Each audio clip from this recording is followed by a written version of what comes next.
Hello everyone, and this is Edmond Mindaros channel and here with another quick tutorial. At sa video ito ay tuturo ko on how to change your Microsoft account password in a quick easy method. Alright, so without further ado, and let's go ahead. So ang next step ay punta lang tayo sa ating web browser. So any web browser naman ang pwede mong gamitin pang login ng account. So click lang natin to. And then dito lang sa searching bar ay kailangan mo lang search yung account.microsoft.com. So enter lang natin yan. And then dito na sa kanyang Microsoft account and then kailangan lang natin i-mag-sign in. So i-sign in lang natin yung account na pwede natin i-update. So click lang natin itong sign in. And then enter natin ang ating email account. Right, so click mo yung next. And then ang susunod naman dito ay kailangan mo lang i-enter yung password. Right, so once na-enter mo na yung password, i-click mo lang dito sa baba. Click mo lang yung sign in.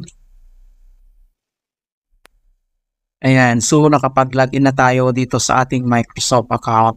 Okay, so ito yung name natin at yung email address natin, mga kaibigan. So kung paano tayo mag-change ng ating password, so dito lang sa taas, makikita mo dito yung Microsoft account, your info, privacy, and then click mo lang tong security.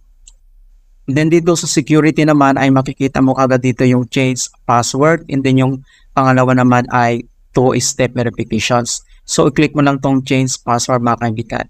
Alright, so yung last update natin ay November 7, 2017 pa. So napakatagal na talaga and need na nating mag-change ng yung password. So i-click mo lang tong change password.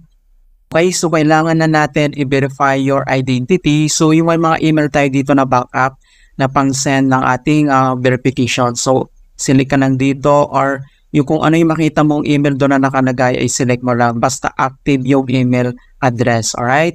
So, click mo lang itong email natin. And then next, ay kailangan lang natin i-enter dito yung email address. Okay? So, verify your email address. So, enter lang natin. Okay? So, i-enter mo lang dito yung email address kung saan isi-send yung verification code. So, naglagay tayo ng email address nito. So, click mo yung send code. Okay, so punta lang tayo doon sa email address na nilagay natin dahil kailangan natin i-enter yung code. Alright, so once na-enter mo na yung code, so click mo yung verify. Okay, so dito na. Alright, so change your password. So a strong password helps to prevent unauthorized access to your email account.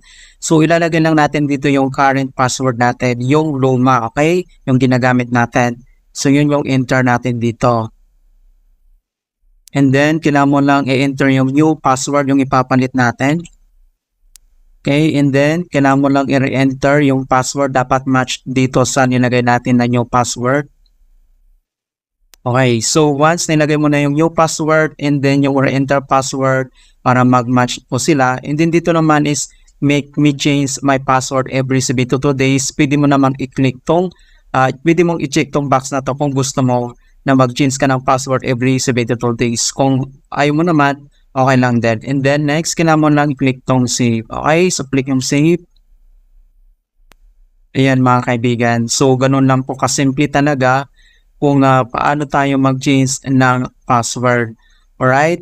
So, na-log-out na tayo doon and then kailangan lang natin na i-enter yung ginawa nating password. Okay? So, enter lang natin. Then, click mo yung sign in.